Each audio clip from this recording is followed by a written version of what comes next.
Ja. Gå Jesus bid om at han som hikker etter sin her, luster etter sin her, at han skal vekse og styrstne av tunnen åre, og være styrstur vid tunnen anda, og sigva tilsun av tunnen olje og kvalt her Jesus, eller nu mina lustar. Jeg bid om at du styrstje tut folk, at du varvåde tut folk, og djeva døymon at eta av tunnen himmelska mæte, og Jesu navn. Amen. Andlig og slåtteroffrene tja Guds høyleia prestadøme. Hei du finnes en føreska King James, så slå opp ved meg i 4 Petersbrev 2, 4 Petersbrev 2, fra vers 8. Kvarsvegna leggjande til viks allan illvilja, og alt fals, og hyklarujer, og øvendaner, og allar illmelaner, som nøyfødde pinkubøten, trægi hina falsleis og mjölk årsins, at tid mea vekse herav. Så vere at tid have smakka at Herren nøysamur. Til kvørs komande, som øynun livande støyne, vurst vrekavur av månnen, men utvaldur av gode og dyrabærer. Tidøysene, som løvliger støynar, vera bygder opp eit andligt hus, eit høylagt prestadøme, at offra opp andlig slateroffer, gautætjelig tja gode, vi Jesus Kristi. Halleluja. Ja. Vi som endurfødd, vi nøyfødd, akkurat som nøyfødd pinkubødd, vi skulle tro hina falsleiso, mjölk, årsins. Vi kjenner det fra Korintbrøvnen at Paulus sier vittar at tid av en tørv av mjölk, og ikke av fastare føye. Mjölken byrjanar tingene i årene, de første tingene man skal lære. Som nøyfødd pinkubødd skulle vi tro hina falsleiso, mjölk, årsins, at vi mea vekse herav. Veksa. Vi veksa av at drekka ta mjölkina. Og vi skulle komme til hansara som hin livande støyneren, som vurst var vreka av månen, men utvalder av gode og dyrabærer. Og så sier han, tidøysene, som løvlige støynar, altså han har akkurat sagt at Jesus hin livande støyneren, og så kallar han okkon for lively stones, løvlige støynar, vera bygder opp eit andligt hus, eit høylagt prestadøme. Det er vit, ødel vit frelsto, vera av gode, av Guds åre, kalla eit prestadøme. Ja. Det vil si at prestor, og to prestor. Vi pjøst ikke affæra av teologiskola i Danmark, eller i Norge, eller nekastane, for jeg ble prestar. Vi skulle bare være frelst. Og et høylagt prestadøme at offra opp andlig slateroffer. Vi offra opp andlig slateroffer. Det vil si at i Nya Testamentet vi andlige prestar. Vi prestar i andlig forstand. Og vi offra opp til Guds sjåvande. Andlig offer. Andlig slateroffer. Spiritual sacrifices. A slateroffer, a sacrifice til nekka som skulle drepast. Det vil si at til nekka som av okkon som skal dodja, og nekka av gode som skal få rum, få plass i okkon. At offra opp andlig slateroffer, gautætjelig tja gode, vi Jesus Kristi, og her sørst du at vi hever sort en sånn hatt vi så inn av, at han fyrir. Til tar det svære til det enske året by Jesus Christ. Til omveies, vi bruker av, omløyes. Det vil si at det blir ikke til utan Kristus. Du kan ikke offre hese slaterofferne opp til Guds, og det skulle være gautætselig for honom, du utanfor Kristus. Men du i Kristus, og kommer til Guds fægersins og Jesu Kristi navne, og sjálvur ui honom, og Kristus bor ut her, så kanst du offra andlig slaughteroffer upp til Guds, som gautærselig til honom.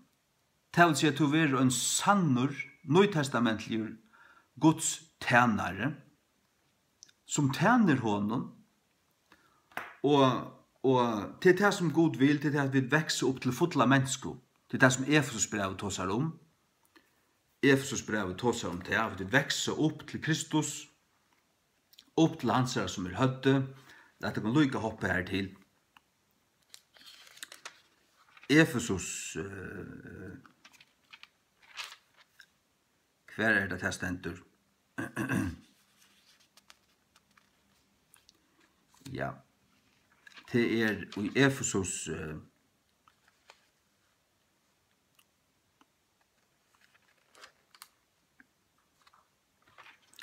hvor dette ikke nyrer til på denne veien. Jo, det Efesus 4. Ja, Efesus 4 fra vers 12 eller 13. Til vid atler koma i øynløyga troarinnar og kunnløyga sonar Guds, et fullkomnon manne, altså til et fullkommen menneske, et fullkomnon manne, et vakstrar malen av fytling Kristus. Vi skulle veksa opp til hans herre. Ja. Halleluja.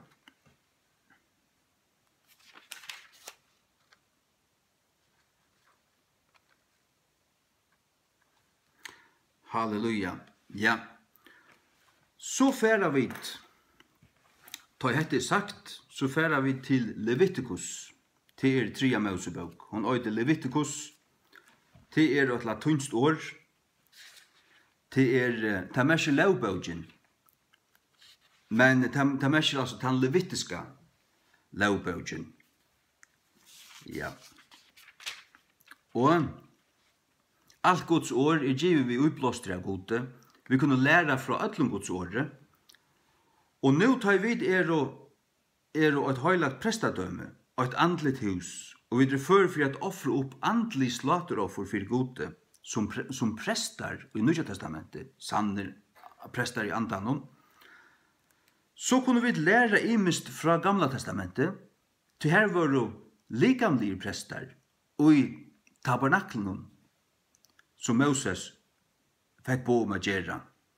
Her var en høvesprestor, og her var en nekver levita-prestar, og de hadde avvist ting de skulle gjøre hver dag, og vi sutja hva de gjørte, og hva de skulle offre, og hva Gud kravde, og i sin offren.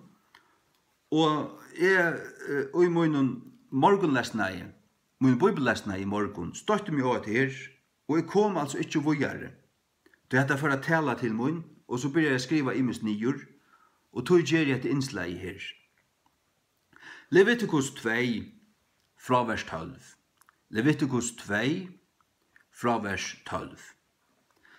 Kvært vi vugur tilbyanar offrenon av frumavvøkstenon, til skulle offra teg et herranon. Men teg skulle ikkje være brent av altarenon til en søtan enka.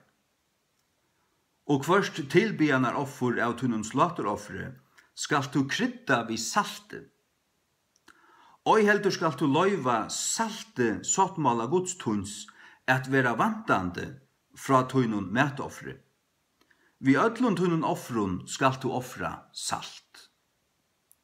Og du offre åt metoffer av tunnon frumavvøkstun et herranon, skal du offra til metoffer av tunnon frumavvøkstun grøn øks av kodne, torska vid elden, enn ta kodden slie ut ur fotlun øksun. Og du skal køyre olje oppa til, og leggja røygelse hera, til et metoffer. Og presteren skal brenna minni av tøy, parst av tøy slittna kodden herav, og parst av oljen herav, vi øtlun røygelsen herav. Til et offer gjørst vi elde et herranon. Vi i kapittel 3. Og hans tilbyanar offer veri et slaughteroffer av frioffre, han offre til av størfeafylgjenon, Kvørst ta veri et kaltkins eller kventkins. Han skal offra ta utan lyte framme fyrir Herren. Og han skal leggja sånne hånd på høtti av sunnen offre, og drepa til vid dittnar og samkommet tabernaklen. Og sinner til Aronne, prestaner, skulle sletta blåi på altare rundt omkring. Hoppa fram til vers 5. Og sinner til Aronne skulle brenna til av altaren og pja brenneslater offren, som og pja vinen, som av elden. Til et offer gjørst vi elde, av en søtun enka, at Herren. Av en søtun enka, at Herren. Halleluja. Har jeg åpnet et år bei for mer, salva meg til at djeva til som du giver mer, og salva øyrene av tog som lustar, be om at dette må alt være til tøyne æro, og til oppbygging av tøyne folke. Jeg vet at hesen bådskaper til frelst folk, for at jeg skulle suttja hva til øya, og til døyra bare ryka lov til øya i andanen, og hva til jeg kunne leve ui, og vekse opp til, og vekse ui, og genge ui. Jeg ber om at dette må bli livande for tørra hjärsta, og vi tog noen heilig anda be dette, og Jesu navnet. Amen. Vi løser her at tøydar offra et tilbjeneroffer, at ta skulle det kryddast vid saltet. Det vil si et offer, vi skulle bære fram offer, og vi kjenner det fra Nye Testamentet, vi kjenner det fra Romerbrevene 12, vi får også komme til det, at vi skulle offra gode okkara likam, og et høylagt gode hunalit slåtteroffer, og til okkara rymelige tjeneste av vi gjør det. Og her synes vi til at dette offre, altså okkara offer ja, hva kunne vi offra gode, utan okkara tøkk, okkara lovprusan og okkara liv. Vi kunne ikke offra nekka for okkara frelso, til vi Jesus offra, til hans er fullkomne offer. Øyna for atlar, hans er blau som han let renna og Golgata krosse, og bær inn forhenge i himne, eller inn ut aller høyligste, og helte det ut av nøystølen her, og var noen evige lorsen. Halleluja. Han okkar høvusprester, men vi prester. Og vi kunne sånn tjene gode i andanen, og liv okkar liv sånn at det et offer, at det gagn for Guds rydje, at det gagn for okkar brøver og systrar, og i Herren, og sånn at vi savner okkar løn, at vi får en løn i himmelen, for trofaste tjeneste. Det fikk onker tjenere at høyre kom inn, gakk inn til trofaste tjenere. Ja, så han er finnes noe virka vi, og han er virka vi. Og han er talenten han er finnes, hun var vaksen, og han er i florfald at han peningen han er finnes, ta gaven han er finnes, og husbønden fikk møyr atter. Tog var han fikk han til kom inn til trofaste tjenere. Okkara offer skal være krydda vid saltet. Ja. Hikk nu vimmar i Matteus 5, vers 13. Matteus 5, vers 13. Tid salt gjerrarinnar, men om saltet have mist smakksøyn, vi kvarjen skal tevra salta. Det hian fra ikke godt for neka, utan å være kastet ut, og å være trakka under mannaføtter. Så hva lærer vi om at her, hva det betyr at det var salt og iser? Tid salt gjerrarinnar, og det saltet må ikke dovna. Det et høylagt liv, det et høylt hjärsta, det en brennande ante, det en ahuve for Guds sætjer, til et hjärsta som vannlete for Guds sætjer, til at det var salt og iser. Hvis det dovnar til at bli lukka gildyr, så dog du til nekkene være kastet ut i husen og trakka under mannaføtter, tog imot hava salt og jakon, og til det dagliga løyve, at hava salt og jakon, og blå vi hava salt og jakon, og passe på akkurat hjärsta, passe på akkurat hjärsta, passe på akkurat hoa, passe på akkurat hitje etter, ans etter okon. Det at varvøyda salt og jakon. Og det det som God krever, av akkurat andlige offre, som nøytestamentlige prestar, som ikke har gitt prestaskola, men som bare frelst. Frelst prestor. Du også frelstor, så du også prestor. Og du burde ikke for prestaskola. Jeg vil råde deg fra for prestaskola.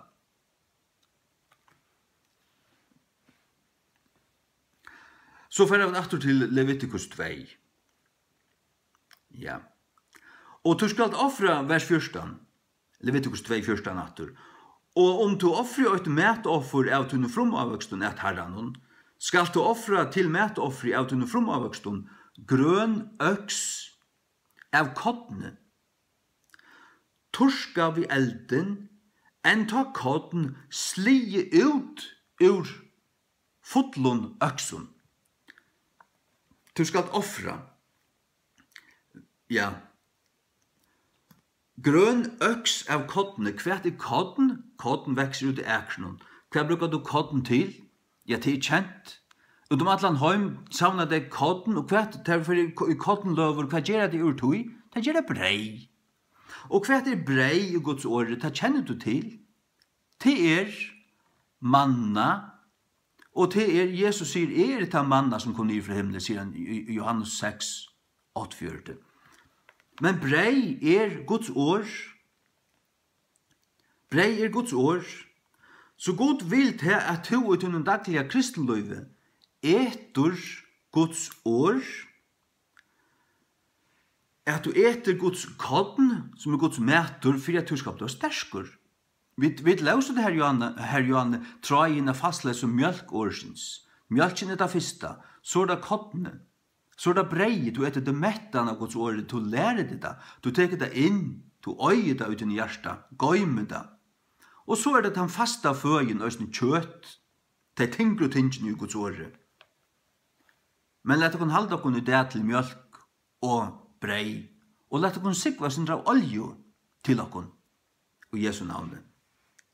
Her stender her at øks av koddene torska vi elden. Torska vi elden skal du offra vid tunnen offre. Tunnen dagliga, andliga offre. Du må seta det vid tunnen bibel, og du må seta det vid elden. Hver han elderen, her er varme. Det vil si at du løytar etter, du samlar, du røyner at hver er kottene, du leser, og du løytar etter du som mettar. Og det er til arbeid, det er løyt, det er at du har søtja det. Til at du har finna det. Og her måste du være nær elden, og ta eldren i høyla i anden, høyla i andans nærværa og nærværa og hjelp. Og han sier at han skal lære det. Og du savner etter kottene, og det skal torskast vid elden. Og så skal det slåast ut. Tøyd er savna, og torska vid elden, så skal det slåast ut. Det vil si at det skal bokast, det skal benkast. Det vil si at dette kottene, det er i sånn hiltjon, du veist. Og så skal det slåast ut ur hiltjonen. Hva merker det? Jo, det er det at det er nyttar ikke for tutt andlige liv, nå har vi lyst tutt søyer, bank, bøyblen har sagt, for ut. Og du har slett ikke mett over. Du måst bruka tog til alt leid, du leser 8 søyer, 2 søyer, 5 søyer, 8 eller annet fast om dagen, men ikke så at det bare skal teka 15 minutter, 20 minutter, halvandet timer, ferdig, så helst du til å ha gjørst, og tjenest du bare til å lese. Blåst du mett over? Såst du nekka? Lærde du nekka? Fekst du nekka føye inn i tun anda? Er du mettur? Vakst du? Eller blåst du bare trøytur? Var det bare en vending og jeg leser en tekst? Så nyttar du ikke. Det gagnar ikke. Såst du Jesus ut som du les? Hver du erst i Mosebøken, eller Kongabøken, Samuelsbøken, eller Salmon, så løyder du etter Jesus. Du løyder etter hans personer. Du leiter også etter løyven og i andan. Du leiter etter Guds anda. Og hvordan du stendur i for det gode, hva du kanst læra av løyven og det gode, veksa, som Guds baden. Alt Guds ord gjev vi uiblåster av gode. Du leser ikke Gamla testamentet bare som søvelig tilfær. Nei, til en skudje av tusen vita i det. Leser brevet av 28. Gamla testamentet en skudje av substansen som vi øya og i andan. De hadde det bare ut i tøymelige prestander ta. Men nå vi tar verlige prestander. Vi tar verlige prestander. Les annars 17 Korint 3. Her sier du til at om tjenest og lauarenar og tjenest og andans til å være samanbord her. Vi tar det større dordene. Vi tar substansen, da jeg sier substansen, som mener det som alt dreier seg om. Vi tar kommet til okkara. De levde bare i skuggan av tusen som kommer skulde. Vi tar finnes det. Kristus kommet. Han har fullgjørst sottar gjer, og han har uthelt sin anda iver okkon og ui okkon. Og vi lever i en fullkomne sottmala. Halleluja. Ja. Slige ut ur fotlun øksun. Det vil si at du skal arbeide ved året, men du skal do at brauta det. Du skal do at hvis du bare hever en hånd, hever en hånd, og når ikke var kotten øksun, så kan du ikke ete det og i hiltjen. Det enda vi du spyter alt ut, du får ikke ny rom. Du må slå det ut, du må bearbeide det, vidgjøre det, og hva så? Ja, det må bli til mat. Du kanst ete det. Tar forgengene jøkken kottnækeren, og tar multo kottene, og så autotar det. Du måste milja det. Det vil si til hva det? Til arbeid. Det krever nekka. Det krever innsats, det krever bøn, det krever at du teker ui Jesus, du teker ui halve andan, Herre, lær meg, metta meg, gjev meg nekka det, svenker i andan. Hvis du lusta du etter å talo, og du blir metta over, så det til at han meveren, eller at han meveren arbeidde og fann nekka og formulera i det, og vi Guds hjelp og lære fyrrøyga så at han kunne djeva til nekka, og du lusta etter sånn her, og du fylgjer vi, og du følte at han ble mettur. Men ta det sånn at du leser sjálfur, du måste læra dig sjálvan at mäta dig sjálvan. Du kan ikke blå via være et baden som skal hava alt inn vi skoj. Sett her gav, jeg skal djeva der, øyne fra vikene. Du vil ikke sterskere på den måten. Ikke du har veksa. Jeg trykker du gjerst. Hvis du lurer etter mer, og du er interessert av First King James, så kan ikke utfra at du er en sluker som vil veksa. Det kan ikke utfra. Det vil jeg håpe i alle fall. Det slag av gosser. Det vil jeg bare si. Halleluja. Slige ut ur fotlun øksun. Halleluja. Ja. Ikke? Det at kotten Guds år. Det kan du finne, du kan lese Markus 4, 3-20 om luknelse om samannen. Han får ut og så. Hva så han? Han så så. Og hva det? Til å slå av kottene. Som detter og hjørne, og så dør det, og så blir det avvekst. Og hva vekster opp? Morkott. Og hva så blir det sli, og kottene blir mult, og så gjør det brei på sjøs ned. Det vil si at Guds år nekka som vil såa, og det kotten, og det vekser, og det blir avvekst, og det blir mett av. Guds rujtje kommer inn ute. Guds mætur, det blir sterskur, det vekser opp, og blir sterskur. Og i Johannes 6, 8-4 stendur hetta.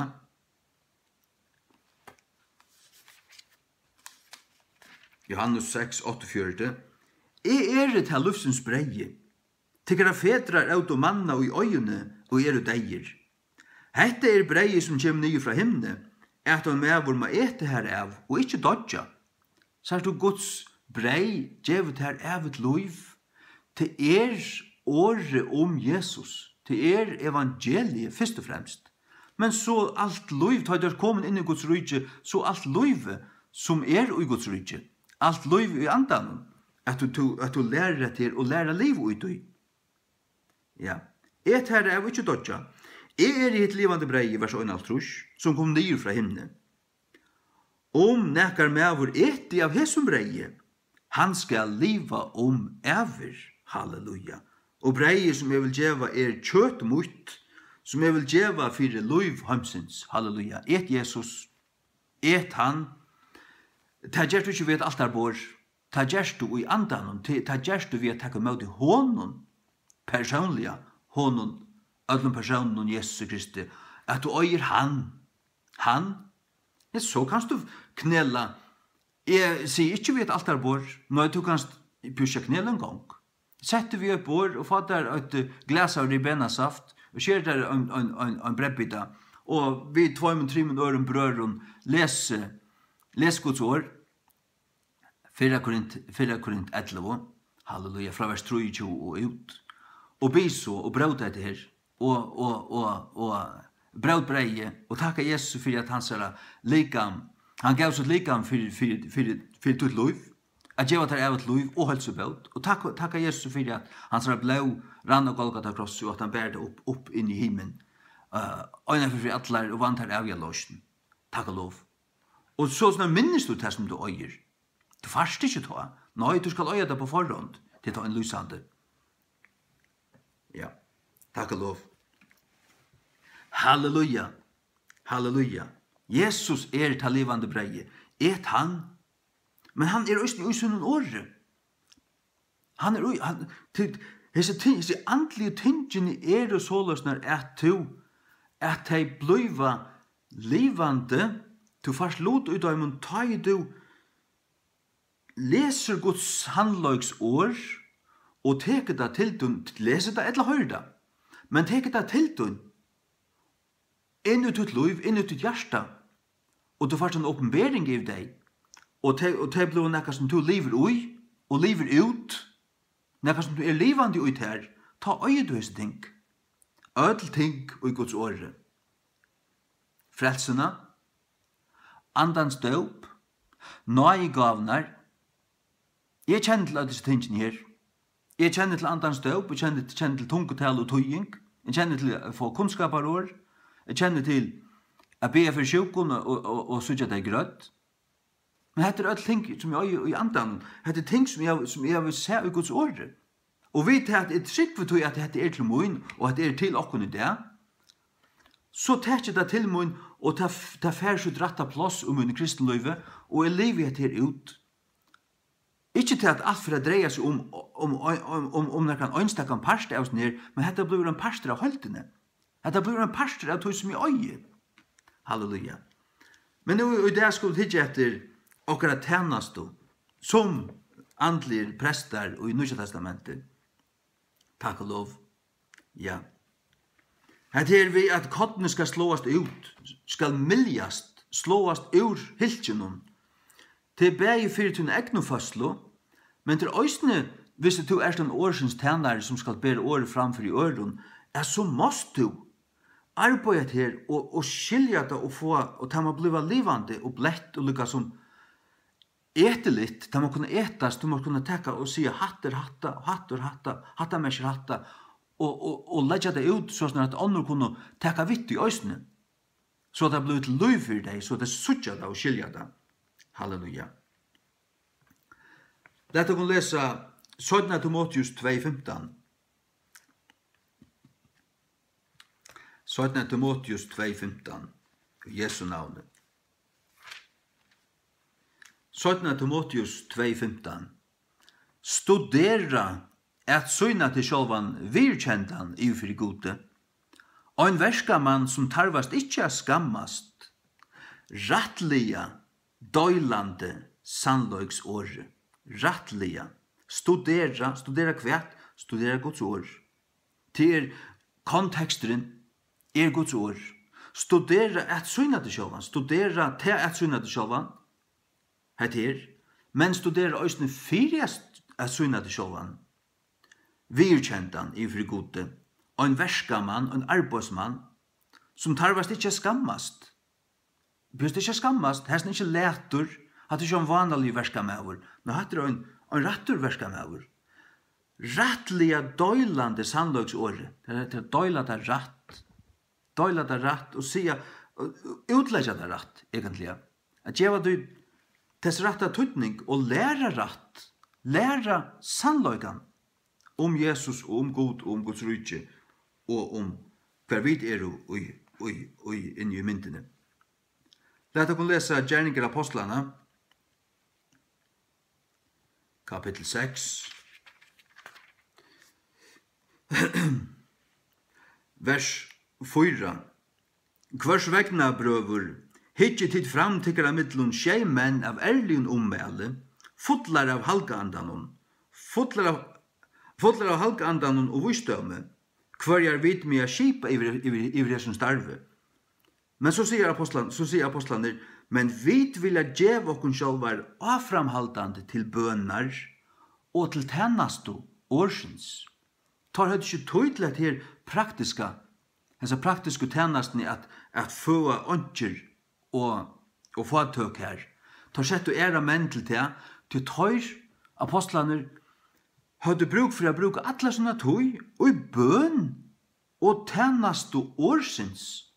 At arbeide ved kottene, at milja kottene, at mæta ånder, prætika det, og skriva det, og senda brøv og her, og studera Gamla testamentet som de har hatt å ta. Og det er det samme som vi gjør i det. Vi tjener Guds ord i bøn, vi tjener God i bøn, og vi stand i tjenest og årsins. Halleluja. Halleluja. Ja.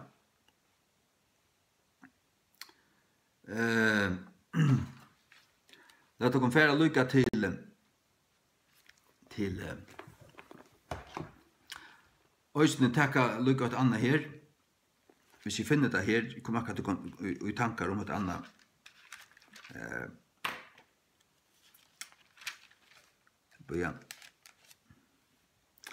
Ja, 4 Timotheus 5, 16.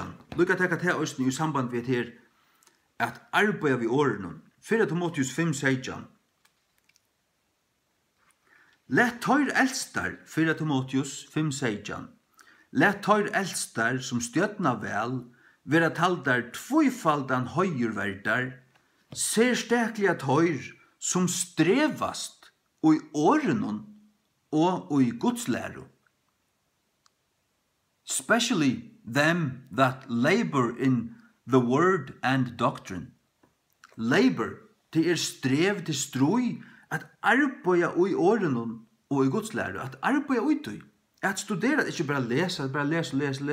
Nå, at arbeida utøy, til å studera det. Vi løser det her, Johanne. Og 4 Timotheus 2:15, at vi skulle studera Guds ord.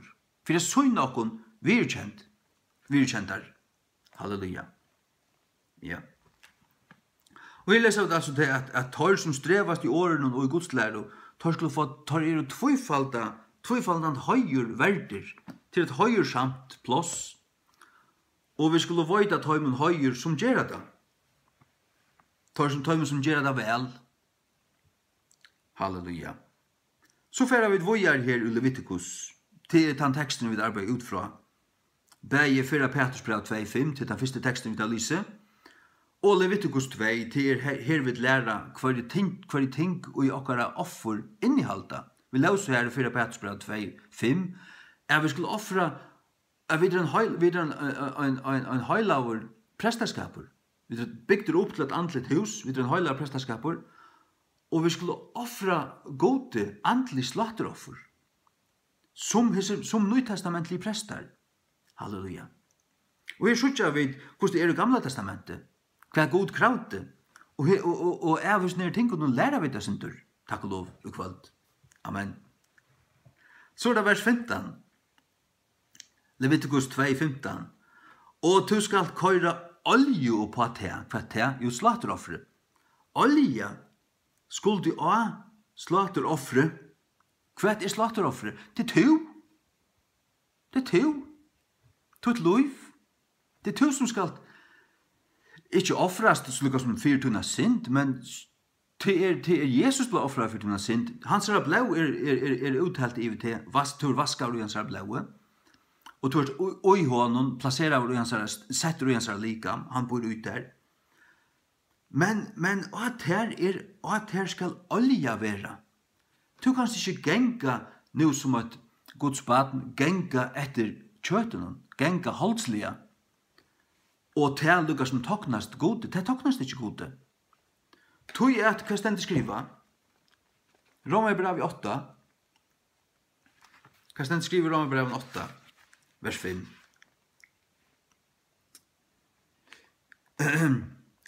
Rom 8:5, til at tøyr som etter kjøtenen, oi hoa, tingene av kjøtenen, men tøyr som etter andanen, tingene av andanen.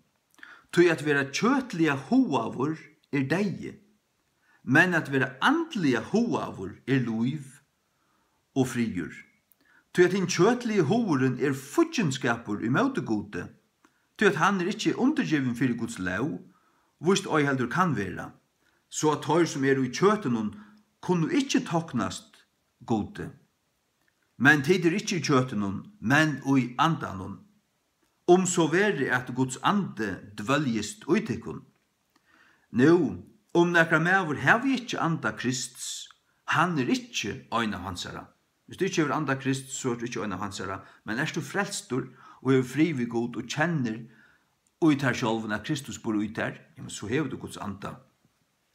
Men søk a veksa, søk a genga fram, sigv til dun, oljo og honeng ur klettenon. Vi får lesa til 17. Det er nokkur av munnen indesåren som får enda vi. Halleluja. At du til Leviticus 2:15, du skal køyre olje på det. Du skal køyre olje på det. Ja. Olja skal køyrast av offre. Det tut andlige offer må være salva av halve andan. Du måst leve et liv i andans salving. Hva er det det? Det er mest til at Guds ande skal være ut der og ivet der. Du måst leve i andan. Du måst ikke sære andan. Du måst ikke spotta andan. Du måst ikke si at det er satans verk som anden gjør. Du måst lære deg skilje middelen hva det er av gode og hva det ikke er av gode. Og så videre. Og så måst du elska Jesus, elska Gud fægir og elska høyle andan. Og genga i samfellet vi høyle andan. Samfellet vi høyle andan? Ja, samfellet andans. Samfellet halgandans. Halleluja. Hva er det til? Ja, men det er at kjenne han, at kjenne Guds anda, og at elska han, og at elska det som Guds og elska liv i andan, og halda det her, ikke dolka dine klei, ikke fære ut. 17 Korint 13:14. Nei, Herrans Jesu Krist, og kærløyge Guds, og samfella halgandans, ver vittiku nøtlun. Amen. Nei, Herrans Jesu. Nei, Herrans Jesu hever Jesus Krist personlig a gjerra, til da du møter honom. Kærløyge Guds hever vi god fægir sjálvan a gjerra. Han er ikke personlig. Nei, det at du kjenner han, og møter hon, og lever i honom, og kærløyga Guds. Så er det samfella halgandans. Samfella halgandans. Det er ikke bare samfella vi ånder kristen og i andan. Nei, det er samfella halgandans. Heilig anden personer. Det er til samfella vi han. Det er livet livet vi honom. Kjenne han. Være løyter av honom. Ja. Løyter av honom. Det stender til i Romerbrevet 8. Les det, halleluja. Ja. Kom atter til Leviticus. 2:15, du skal køra olje på det, og så videre, stendur. Ja, du skal køra olje på det, hikk, olje på det. Lett dere nu hoppa atter til vimmar til 4 Petrus 2:5. 4 Petrus 2:5. Tid øysene som løvlige støyner. Støyneren tutt likam. Støyneren to. Støyneren er to. Løvlige merker til at du er livande. Det merker Guds løyver ut der. Du er ikke en deier støyner. Du er en livande støyner. Vera bygder opp og et andligt hus og et høylagt prestadømme at offra opp andlig slateroffer. Det må være andligt, ikke holdligt. Sørst du kan gå færre av skola og doa alt og hava lært alt. Og jeg høyre det. Jeg lurte etter en mann nå i kvöldi av Iktus. Det var støyndett. Jeg sløkte det. Det gav meg hverstje åt til anna. Det var psykologi. Det var hoarensel, det var tankar. Og det mætte meg ikke. Han arbeidde ikke ved Guds ord. Han gav meg ikke Guds ord. Han gav meg omgang tog opp i det. Jeg fikk ikke. Han sa tankar. Han var øyla klokur. Men jeg leser ikke hans klokskap. Jeg vil ha at eta fra gode. Og til tess måste du ha funnet kodden i Guds åre, og milja det og djeva det, sånn at hikker, et her, og så eter du det. Og så føler du i hjertan at du fikk snakka. Du først at det er mettavur.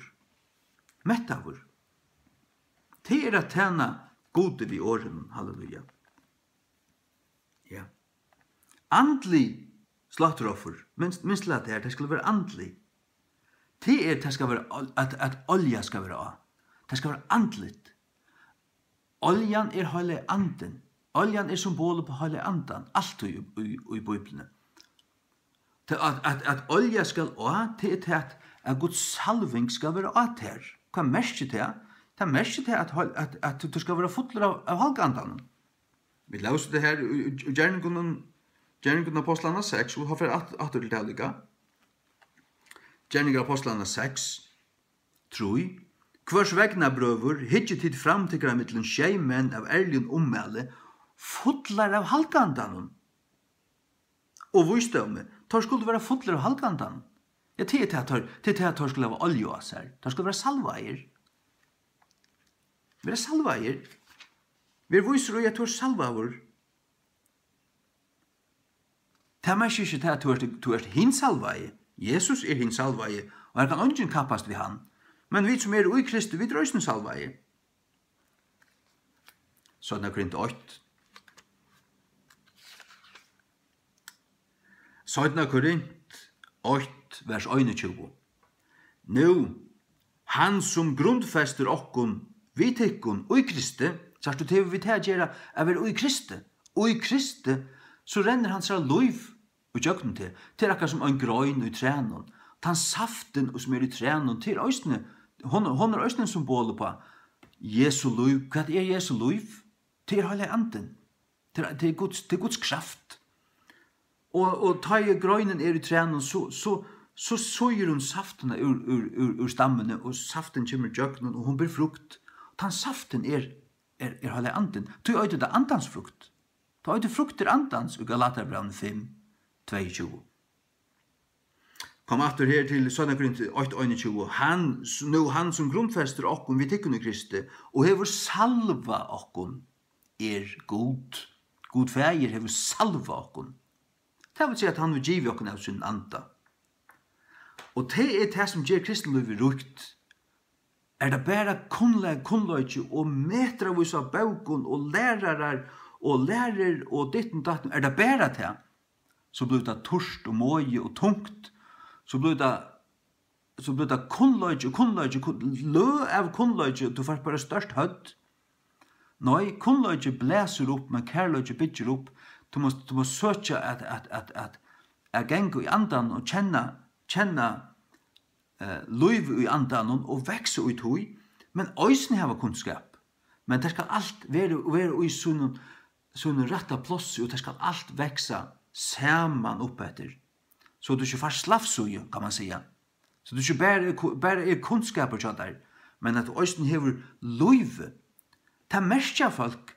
Da jeg var enda nødvendig av 2003, jeg gikk misjonshus noen, av Glivron, og det var ofte når man sett, og det var nøy, hva det var nøyaslitt, og det, altså, jeg fikk ikke.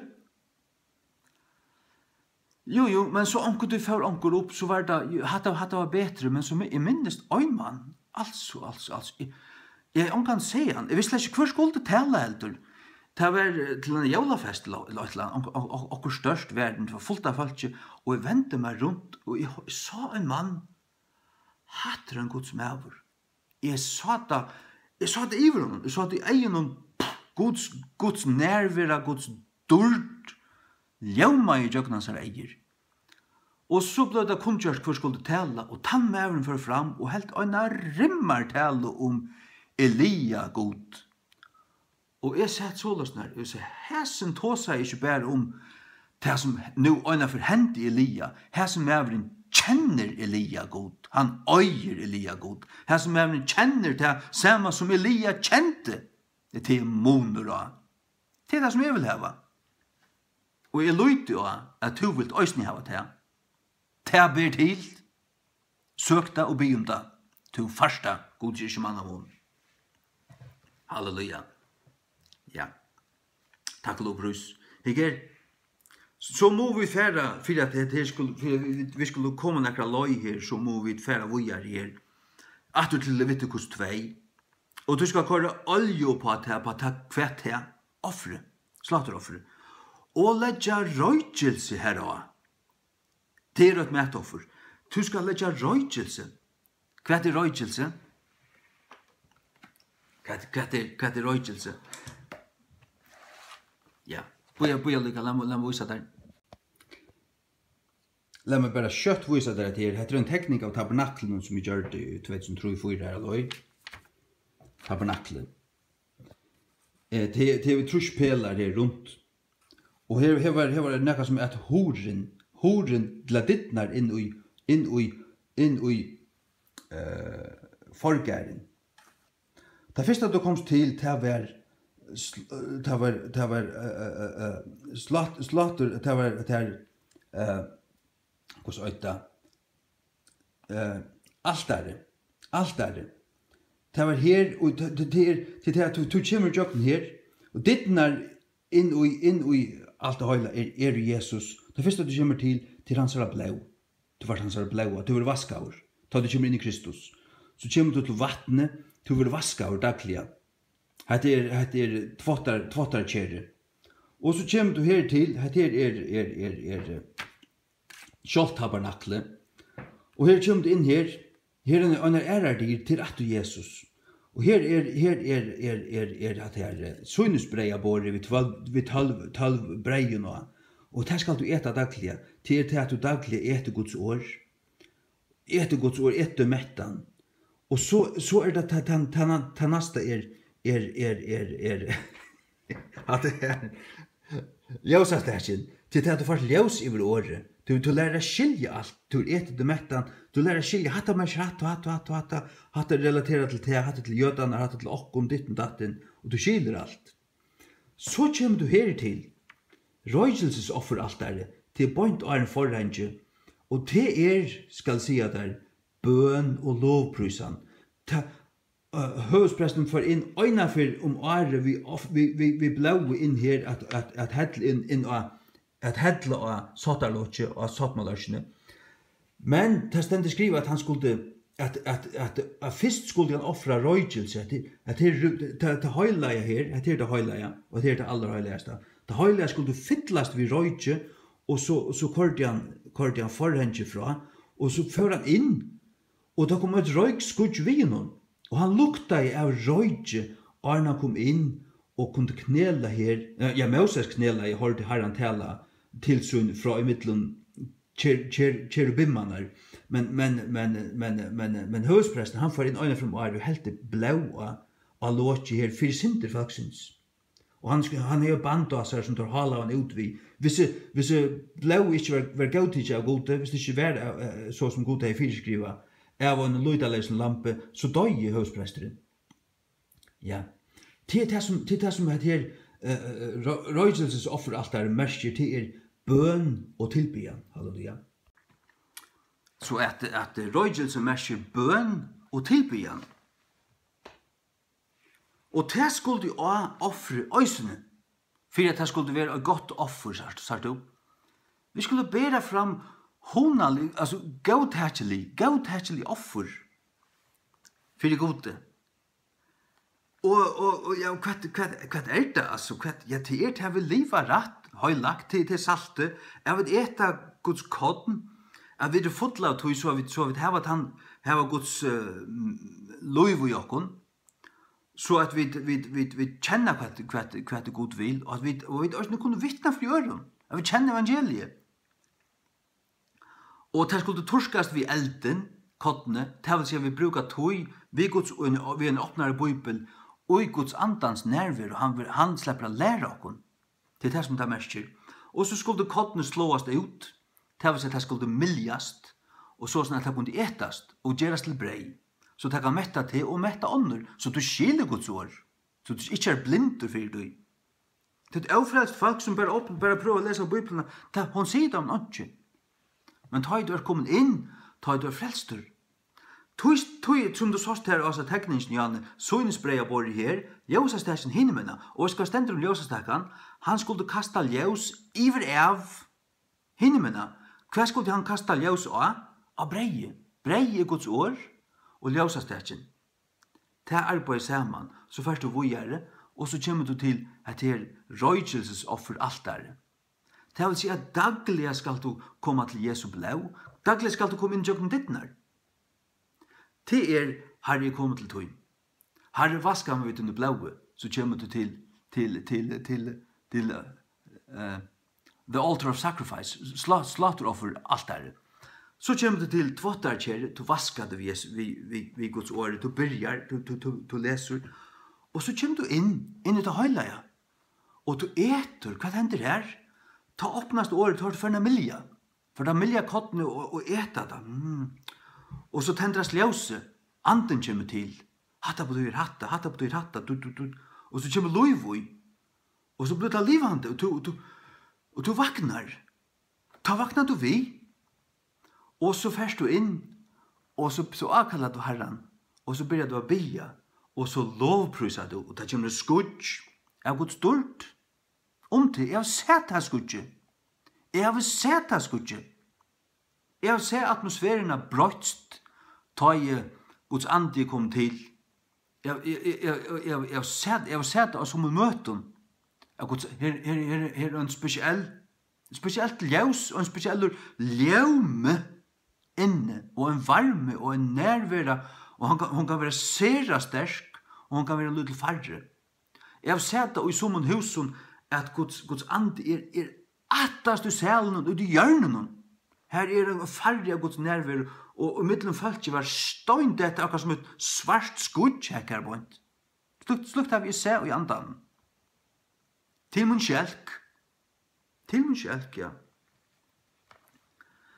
Røykelse skulle det være. Røykelse til bøn, og til særlig også bøn som løyer til tilbyan. Og hva er tilbyan? Tilbyan er ikke strev, tilbyan hun begynner å takkargjer, og så begynner du å prysa god, prysa Jesus for han er. Det er ikke at du rausa til her, eller strøy, til hva han er, hva han har gjort.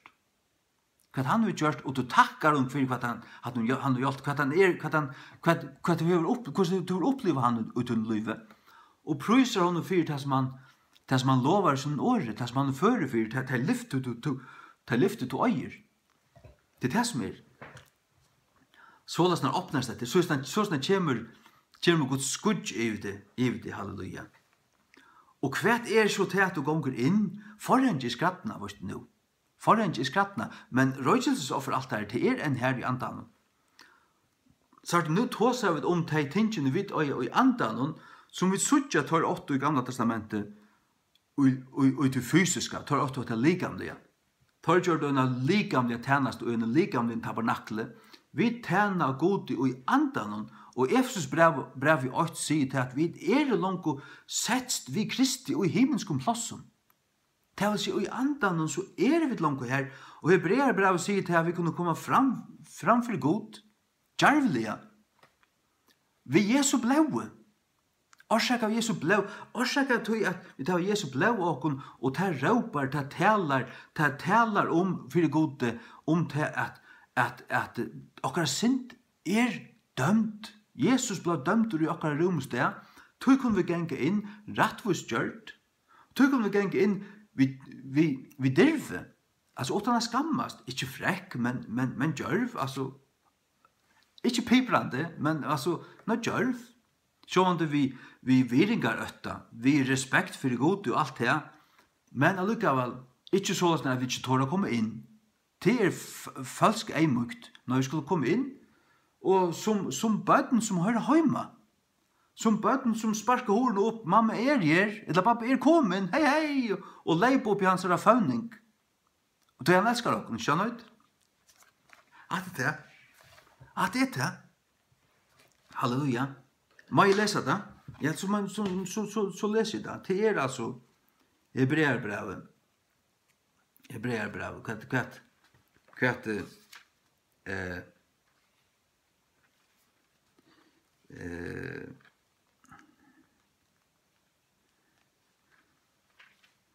Ja.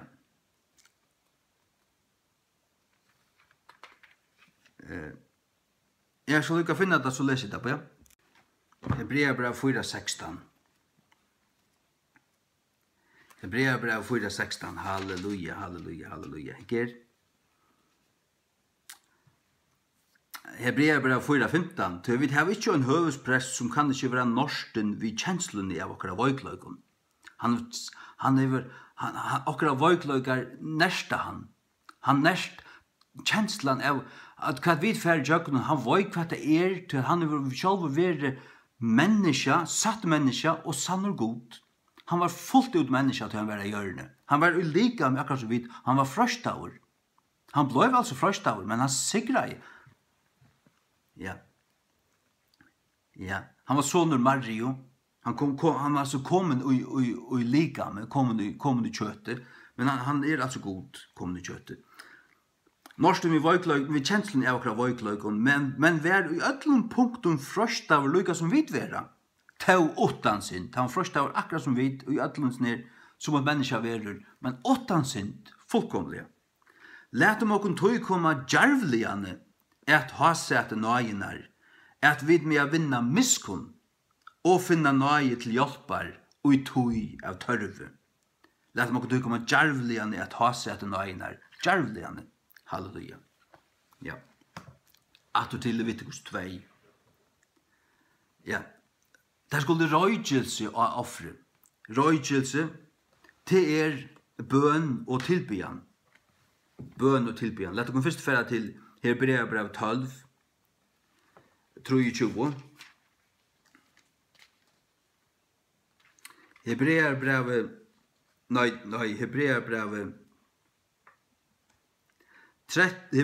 13, 15, skilta. Vi honom tessvegna lät okon offra lovprusingar slateroffre til Guds avframhaldande. Det avvøksten av okkara vörrun, voidande tøtjer til navnsansara. Så du, et lovprusingar slateroffer. Lät okon offra lovprusingar slateroffre til Guds avframhaldande. Continually. Let us offer the sacrifice of praise unto God continually. Det avvøksten av okkara vörrun, voidande tøtjer. Jeg prysa gode til først og fremst at takka honom. Jeg takka honom. Hvordan ofte jeg takka gode for det som han har givet meg? At han gav meg sonen som han lovet meg. Da jeg var 26. Arne dårs 3, du kjøpte at en son, sier god ved meg. Og fikk han. Og at han har givet meg et godt arbeid ved gav startsfølgen. At han har givet meg en gav utbo. At han gav meg kattelig, at tog jeg King James. at han har løtt med at han gav meg folk rundt både i Amerika, i Danmark og i Russland og i Norra som har biofilmer til seg år. Gellriplinger blir støvfilmer. Og at han av sin nøye let Bearing Precious Seed prentak først King James. 94.000 Johans evangelier i Romerbrøv. Og 90.600 King James bibler høylar, som jeg kan byte ut mot folk av kjøpes. Og om 2-3 år får jeg ta samme atter. 90.000 atter høylar bibler, takk og lov. Læt dem okkur offra lovprusingar slåtteroffer til Guds avframhaldan. Hette er også nye andlig offer. Hette er bid som nøytestamentlige prester og okkara daglige tjeneste for gode.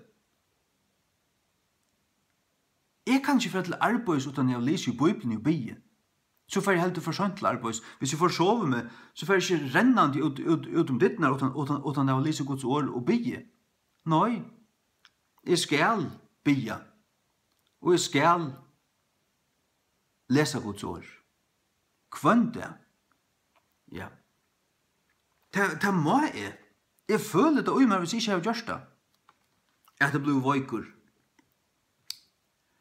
Avframhaldande, det avvøksten, the fruit of our lips, giving thanks unto his name, gjevande toucher, voitande toucher til navnshansara, at takke honom til avvøkstur for gode. Han alla tøkk verdur. Hva skiltar han ter? Hva hever han ikke givet der negv? Og du skal takke honom til det første. At du takkar honom, og takkar honom, og takkar honom. Halleluja.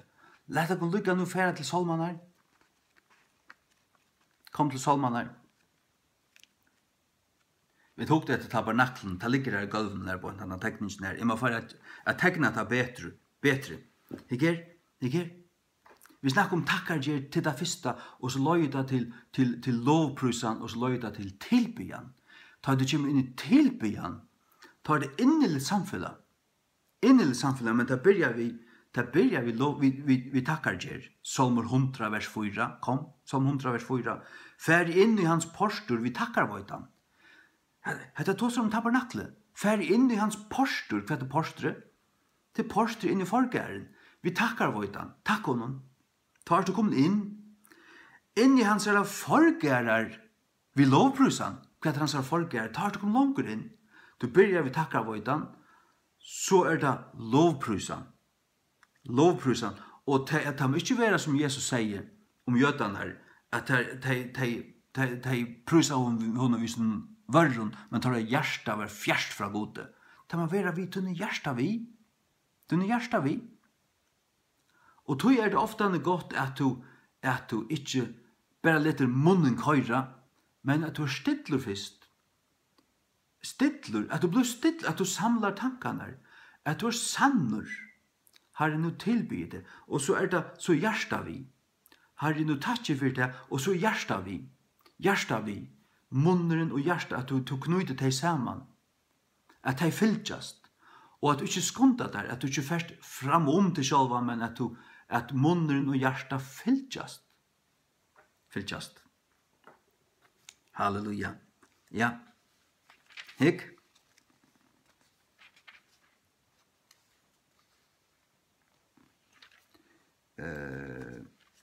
Ja. Halleluja. Og atter i Salma 55, vers 2, let mokken komme fram for hans nærværo. Vi takkar vøytan. Hette er andlig offer, at du takkar. Og det lest du rævlig ofta i brøven, at tatsi i ødlom føren, tatsi. Ja. Og Paulus lærte Timotheus at han alltid skulle beja for i ødlom, og takka i ødlom føren, og takka. Ja. Det en viktig pastor at du holder. Rattelig viktig pastor. Halleluja. Så fer vi atter her til Leviticus 2. Her som vi har okkar støy her, her som vi tås ut fra. Nu vi kommet til vers 16. Og presteren skal brenna minne av tog. The priest shall burn the remembrance of it. Brenna minne av tog. Parst av til slittna kotten herav, og parst av oljene, det vil si at du skal hava kotten, du skal køyre en parst av her, men ikke alt. Du skal hava olje og køyre og sindra olje av, men ikke alt av det som skulle offrast til ferina. Men så sier han, vi ødlun røygelsen herav. Det et offer gjørst vi elde at herran. Offeret skal brennast. Ja. Og det et sjølvsøkje slateroffer fyrir god, og ikke fyrir te. Du kommer ikke fram fyrir god at gjøre det opp. Du kommer fram fyrir han til du kjenner han, til at du elskar han, til at du vorst at du møter honom, og til at du elskar han, og du innskjer at vi hans nærvær, og til å smakke at han gaur, at Herren nøysamur. Og så skal det brennast. Det vil si at du gjør det, og det som det stender er minne av at du skal brennast. Det vil si at det som du gjør det i morgen, du førte opp 6, du brukte 2 timer i Guds nærvær. Det var for god. Eller 3 timer. Eller til at du sett at han leier deg inn og studerer i Guds ord og be. Eller hva som du gjør det for god. Ja, det er et offer. Det er ikke sånn at ja, det er for at du dagen etter skal kunne leve i tog, leve på det som hender i fjersen, og han veldig av vetjing som er i fjersen. Nei. Løyvi og gode nu. Du lever nu. Og til at du offrar en bøn og takkar gjer, ja, det er opp etter, og det var hatta. Men det stend her, vi løste her i Hebreabraven om 13-12, at det er avframhaltande, at vi skulle vite gode lovprysande offer. Avframhaltande. Tog det ikke i morgen ta i be. Nei, tog det be alltid. Du begynner jeg be i morgen, men så lever du i en samfunnet vi god. Du begynner at land deg inn i jøknen, mørla minne. Du i kontakt vi han, at la tøyna. Ja, det er avframhaltande. Du stendet det her, at ta i offre vi gjørst, så det en parster av kotten som brent.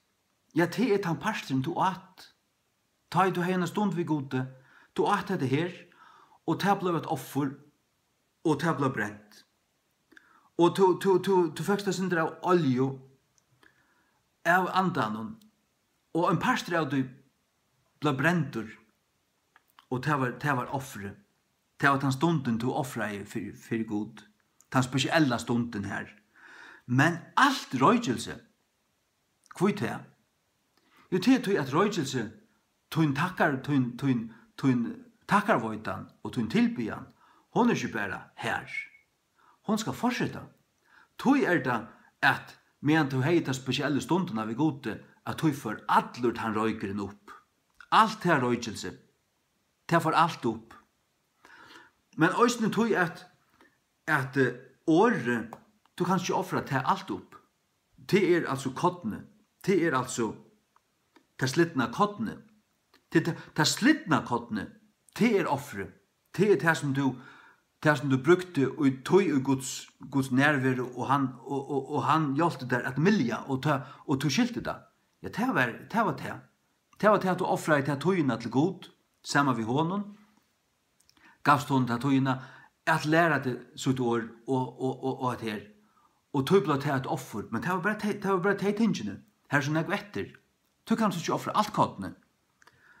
Og oljan, ja, men til holde anden, og er du frelst, så bor holde anden ut der, så er det som han har givet der ta, tan fytlingen til at bia, til at lovprisa, det fyr opp som et offer, men det er ikke tømt for tog. Han er stadigvæk ut der. Så først det ut, og det er en kjelta som vettler opp, stadigvæk. Du kan ikke offre alt her. Men tan røykeren, ta røykelse, fra at du byrjar til du sier amen, ta for alt opp. Tu det stendig sålesnær. Halleluja. Ja. Takka saman kodne kan ikke brennast alt, ty at du eter ikke alt i senn. Oljan kan ikke brennast ødel, ty at heile andans salving brennist ikke opp. Så langt hun her, hun her, så kommer nutt opp, alla tøyna. Røykelse skal brennast alt. Ty at tilbyan og bøn skal henda avframhaldande, så at her kommer nutt. Men det nekka som to, altså røykelse nekka som to gjerst. Det tutt offer. Men det ikke i halden, men det ta du erst i andan. Ta du hever vaskat der Jesu blaue. Ta du hever tvåa der i Guds vattne som Guds år. Efesos 5. Tvåa det kun at det vi skulle tvåa kun vi Guds år. Vi Guds livande verande år.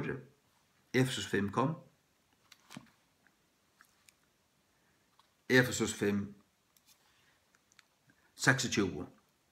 Efesos 5, 26, at han måtte halka og røntse henne til brorna til okkon, halka og røntse henne, vi tvajingen av vattnet, vi årene. Det vil si at tvottarskalen som vi sa her og tekningen her, det også Guds år. Det alt Guds år, morla minne, ikke leisrivi av Guds år. Blaue, som offer alt der, det det første du kommer til, det Jesu blau. Men det det som året sier om det. Du varst ikke utan Guds år, Guds rydde. Du måst du lese og skilja. Så vaskar du der vidt i mør, og så kommer du inn i tabernaklet, inn i det heilige, og så eter du av breien, og bøyntir av tog i ljøsastekjen. Ta du over eter, så hver som du eter, så fært du så ikke ljøs. Og så hver som du sørst ljøs, så eter du mør, så sørst du mør ljøs. Så snart gonger du fra ljøs til ljøs. Guds ljøs altså, satt ljøs.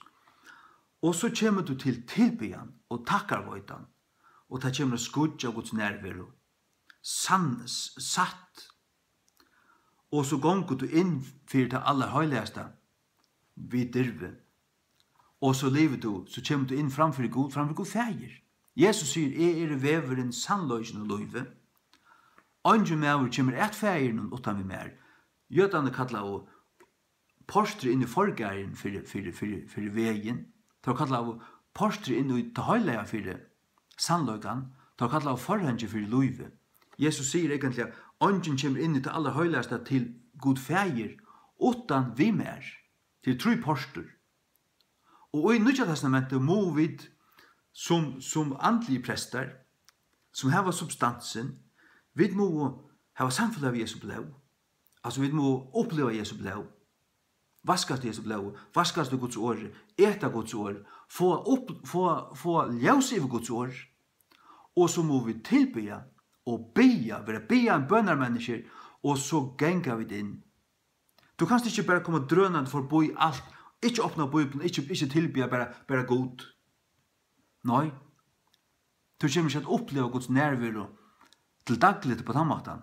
Men lever du som en nøytestamentlig andelig prestor og i Guds huset, som vi levande støynar ui, og du lever ui sånne tingene, og du en gjerar av sånne tingene her, av Guds åre, du eter det, og lever i samfunnet av hele andan, han lærte Guds år, og du byr, ordentlig byr, byr for tunne brøren og systeren, byr for Guds menighet å gjøre, byr for tunne forfyllt og i muslimske heimen som sitter fast, vil boka i bard og luja og skulle drepast, byr for tunne, og stolar, og du varst elskar Guds rydde,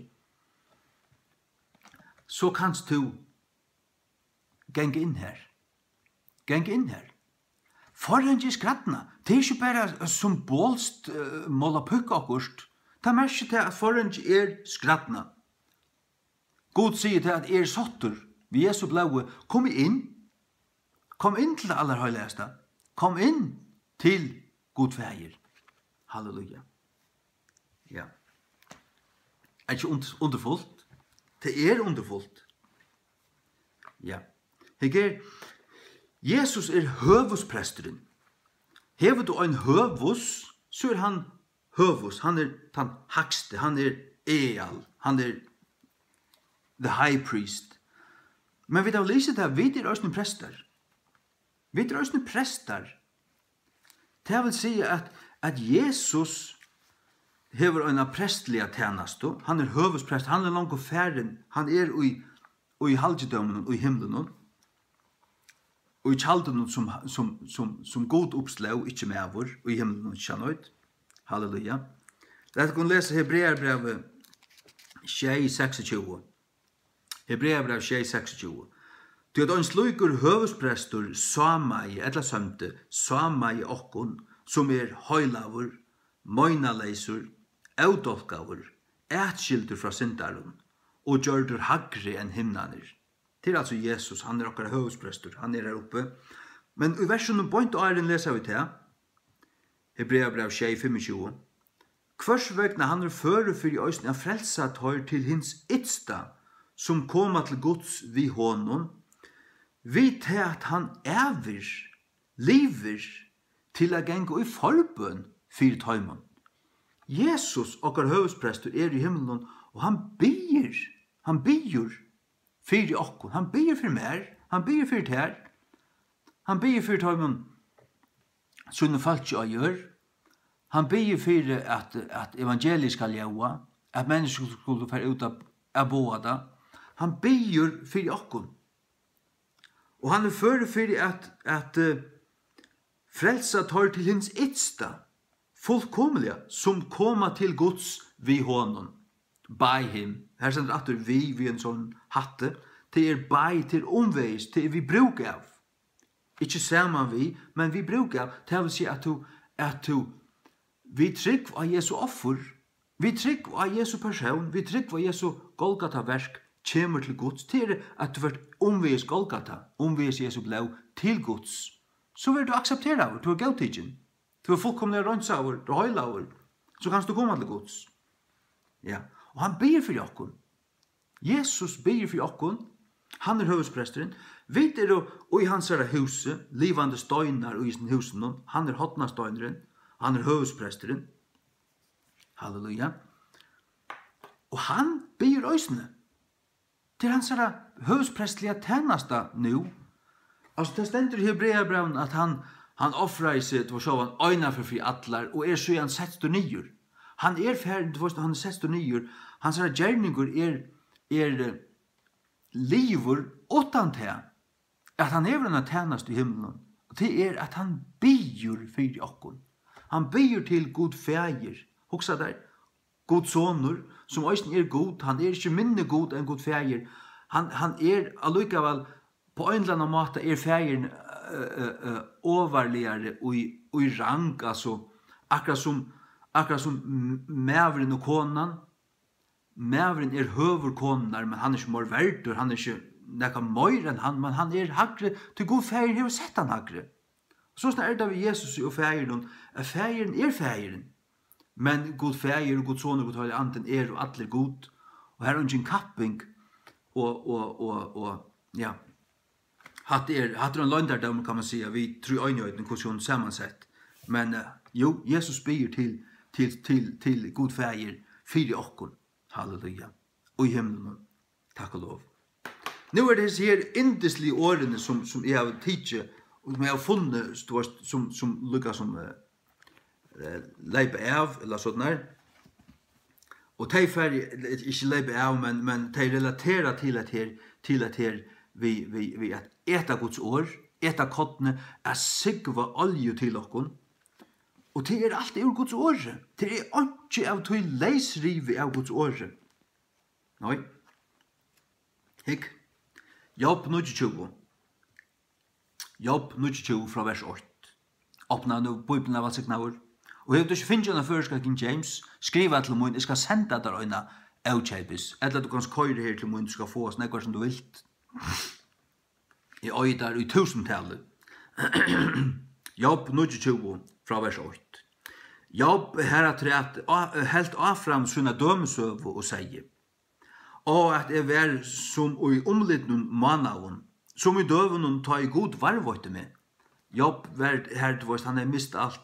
Han satt her av sanden og her skava i skrover, han snakkar om tar gamle deanar.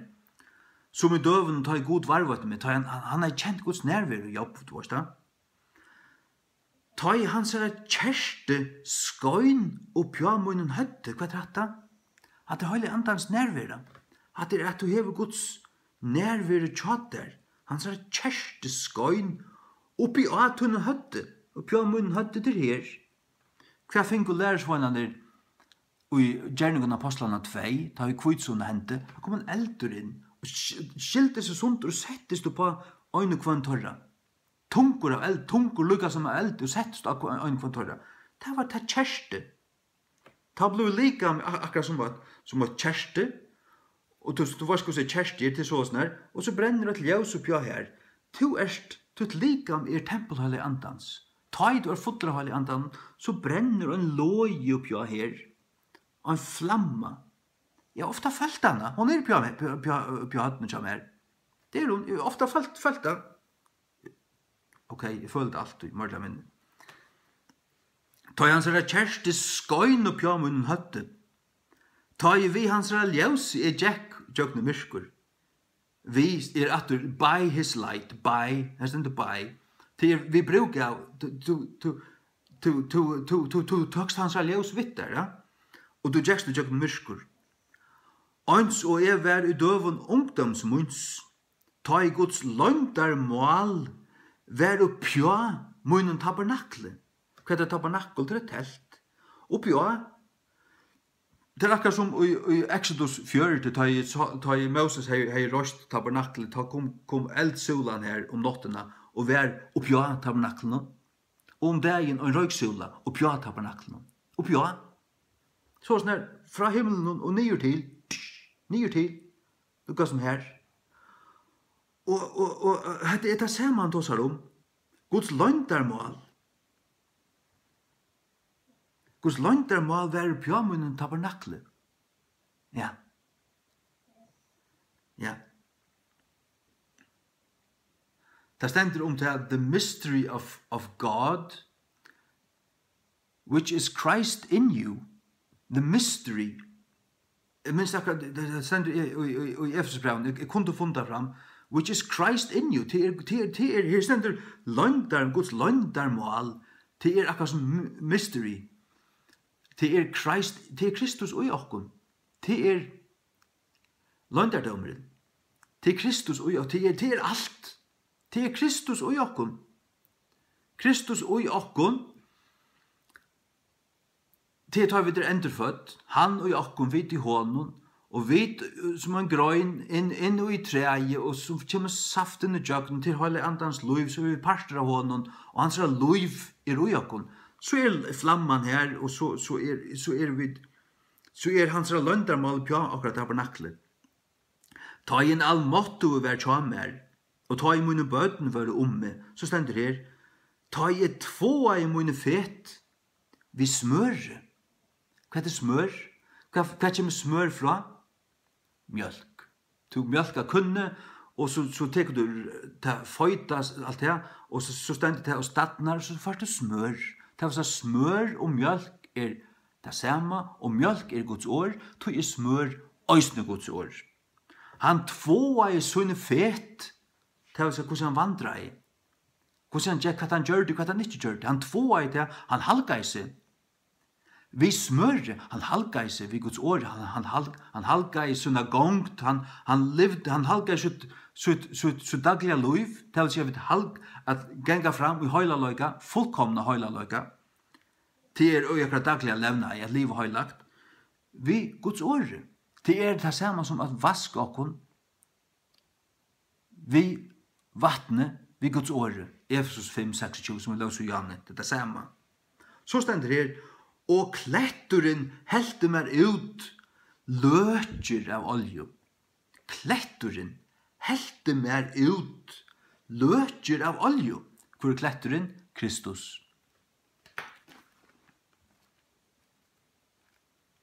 Kom. Korint.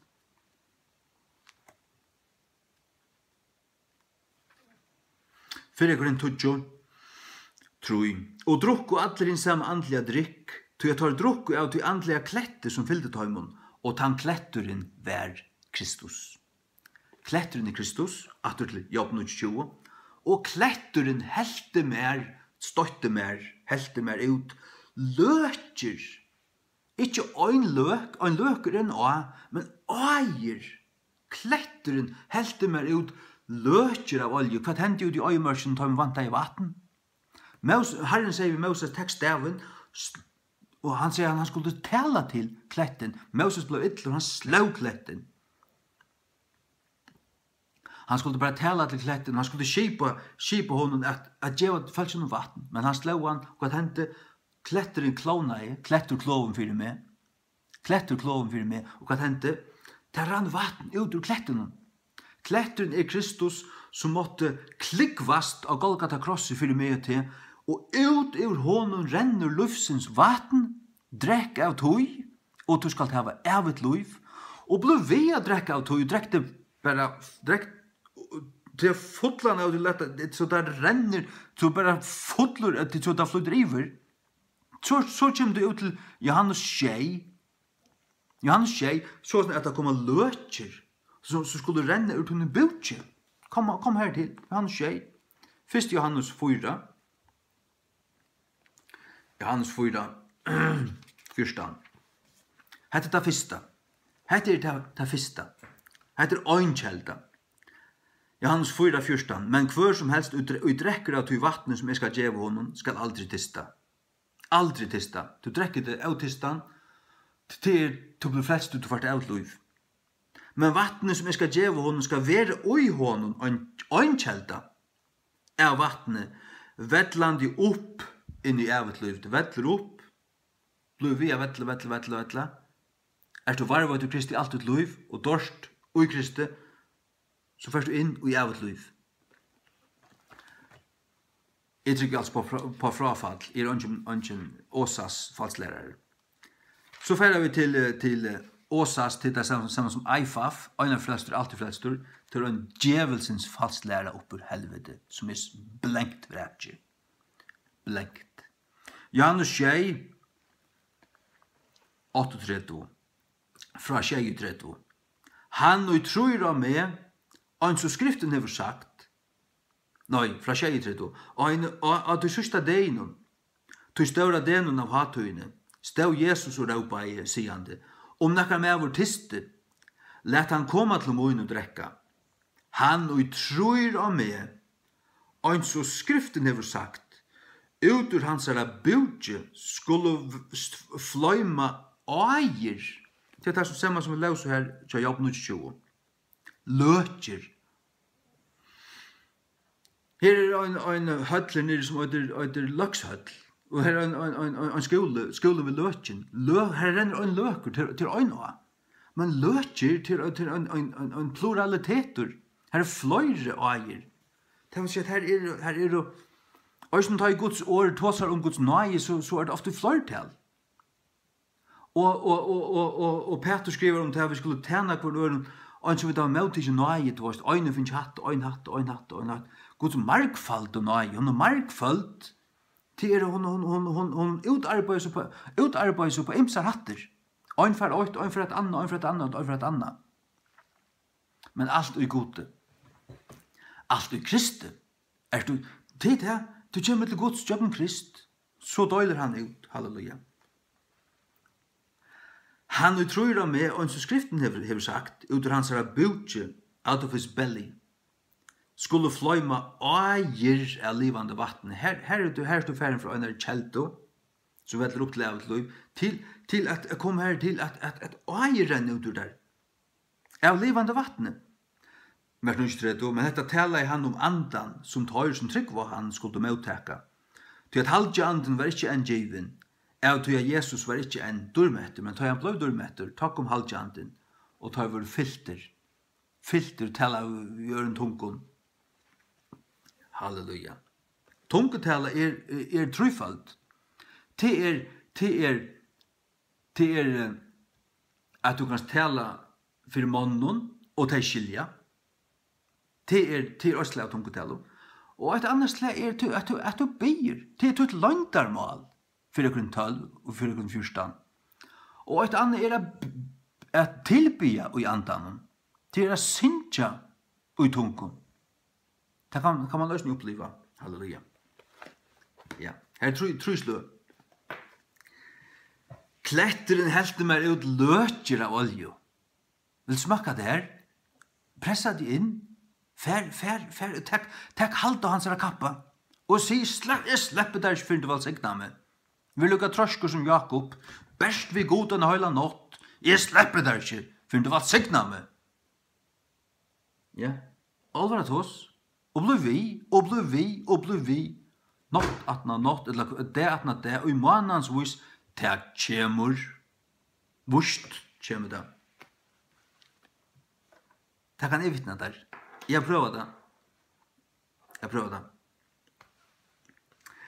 Nå får vi til Deuteronomion. Deuteronomy. Det er mestjer endertøk av levene. Ja. Deuteronomion 32 og 13. Hør nu. Det er også underfullt. Indeslitt. Det er Deuteronomion til 5. Mosebok 32 og 13. Han er god, han let han ruja av hinnen høv og plossun gjerrarinnar. At han måtte eta ekrarna grøye. Hvert vekser hovedsakelig av ekronen til kodden, men òsne røtter, goda røtter, frukt og kodden, til å si Guds år og andans avvøkster. Han lette han ruja, til å si at her i andan det til at Gud lette fære høgt. Han gav der negv. Han sette det i himmelskum plass som i Kristi, og sjau tøy. Hvor skal du halde at du så lagt nirre? Fær opp. Det er ikke vi tar gjerra ved hastaurur. Det er ikke tar gjerra. Nei. At han måtte ete ekrarna grøye, og han fikk han a sigva honeng. Sigva, og skal han honengre ned? Til salving holde andans, det er akkurat som olja. Sigva, tog at han sier først, han sier, Guds ord sånn at det sier åt på en måte, så endetekker det på en annen måte, ikke?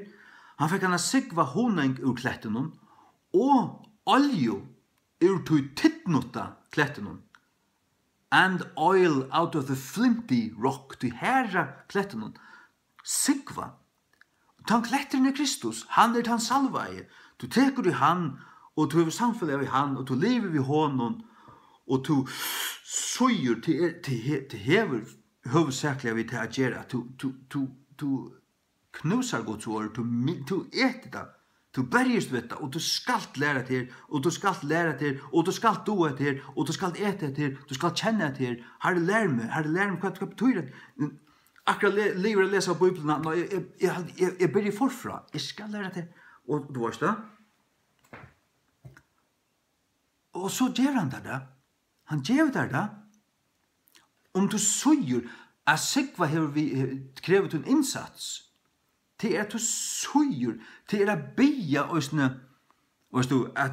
at lese åttan av bia 19. Du måste være i andan. Anden må lære de året. Du søyer honeng ur kletten til ur Kristus, til ur hans året. Men det er også jo i bøn at du trygglas vid han.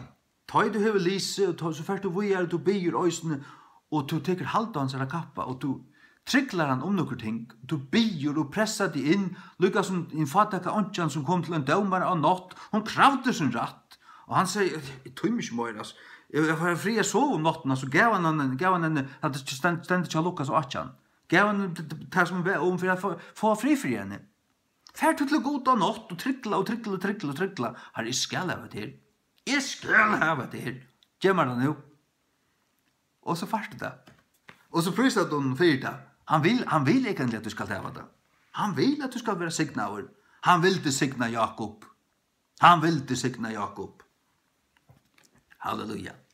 Så det Salmer 103, og jeg vant i telefonen for å være full hver løte, du må jeg skunda meg nå. Du vet, det avmarska hva telefonen blir full. Salmer 104, halleluja. Salmer 104, vers 6. Læt hinnar høvo prysaner Guds vera uttara munne, og åtte tvojaja svør uttara hånd. Sagt du? Læt hinnar høvo prysaner. Det byrja vi takkar gjer. Så det prysan, så det tilbian. Tilbian atter hagre. Men det byrja vi takkar gjer, ta er du alltid gjer, du er alltid takka gode. Og så prøys honom, og så tilbyr. Hva er tilbyan? Det er bare til at du bodger det og fer nira knæ, og har du prøvat det? Fer nira knæ? Hav lyd til ljøs inne, let atter, hav fri, slapp telefonene, og fer og avkalla Jesu navn. Takk honom, prøys honom, og tilby. Prøva så gjer det oi. Morgen 5 minutter, 20 minutter og et kvarter. Og så, hvis du ikke varst, ja, så kommer du atter til takkar gjer, men så, hva er det? Ja, det er bare det at du sier, Herre Jesus er tilbydet. Himmelske feir, Jehova God, er tilbydet. Halvtjant den 3 personer i 3 enighetene, er tilbydet. Og tilby han så, for hva han er. Prøys honom, takk honom, elska han, til å tilby han. Og til å tog at det er en induslig engel. Ja, men han er til verdt, han er god. Og tror at han ser det endurløste fleste skapninger som kommer til han ser og takkar hon og prysar hon. Det drever han ser nerver. Det gjer. Og så kjenner du, ta han ser nerver og kommer kraft ut. Ta kjenner du det. Jeg hører det. Jeg har ofta hørt det. Og i rummen, jeg har hørt det. Og jeg har ofta følt det, og kjent det, og jeg har ofta sett det.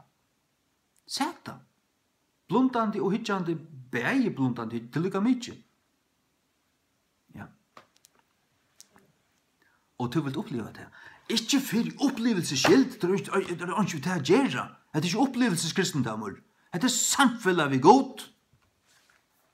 Det er himmel vi måner her. Til for at du skal være sterskere i andan. Hvor skal du være til? For at du være et effektivt, kraftigt vittne, som fører for i 8 hvert versk for sin møstere. Og et doende ambo i møsterens hånd. Skjønner du? Og det er salvingen som du måste ha til andans forløgje, andans kraft. Han sier